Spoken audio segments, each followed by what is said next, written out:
Kewaunee, smaller plant, very efficient, very well respected, just closed. They in fact closed because they couldn't find anyone to sell the output to that would cover the operating costs. Now, did we do forecasts? Yes, we used the standard Aurora model that's used by everyone in Bonneville, Planning Council, the utilities. The only changes we made was to include the current natural gas forecast from the Energy Information Administration. We built the plants with and without. We ran 35 thousandths to captive wind and hydro cases. That's heat street representatives that we did a lot of work. We also represented the wind in the renewable portfolio standards for Oregon, Washington, and California. So we're going to get a lot more wind to meet those. And what that shows us, is according to our forecast, is that CGS is not going to catch up. They're not going to converge to market prices over this period. On the policy considerations, contract risk. The 1971 project agreement wasn't a bad document for 40 years ago, but it is not at all comparable to current contract documents. We've learned a lot over 40 years. It's take or pay, which means you pay whether it runs or not. Its duration is unknown. The commissioning issues are completed. Pricing is cost plus as opposed to set. For the agreement, credit support is nuclear insurance and BPS customers. By the way, the major credit support is Seattle, Tacoma, Snohomish, Park, which is not the right way to do a power contract. We'd like to buy from Duke or Exelon and one other major. It would be their money that's on the line, not performance, not ours. Fuel source, almost certainly gas and wind. Load center gas along the I-5 corridor displaced by wind. Operating risks would be standard force majeure, well-defined, not open-ended. Insurance set per agreement. Environmental issues set per agreement. Could you explain force majeure just a bit? Oh yeah, that's gosh. When something really bad happens, and a good contract lays out that definition of what happens next. We really don't have that much in the 71 agreement. If we had an operating problem, we'd have a lot of lawsuits. So because we don't have that well laid out. And it wasn't a bad contract for 71. It's just now we have 40 years of experience on how to do this right. Do they still have the Price Anderson Act option in terms of insurance? Oh yeah. But after we go over that, then it's our pocketbooks that are at risk.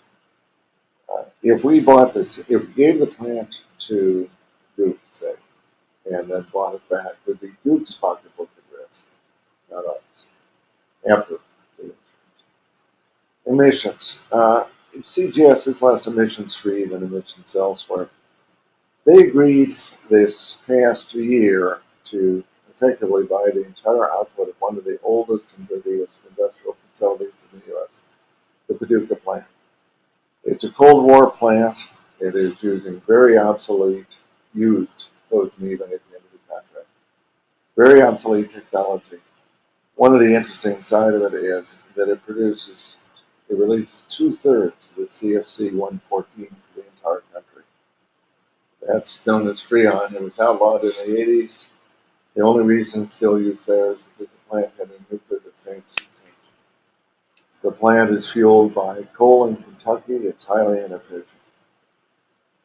The $700 million payment for reprocessing tailings at the plant leads to an argument on the head of pins. Whose carbon emission is it? Is it Energy Northwest because they paid for running the plant for a year? Or was it PBAs that eventually may buy the fuel? In either case, it was an example of a terrible decision. One would not want to buy fuel from Paducah.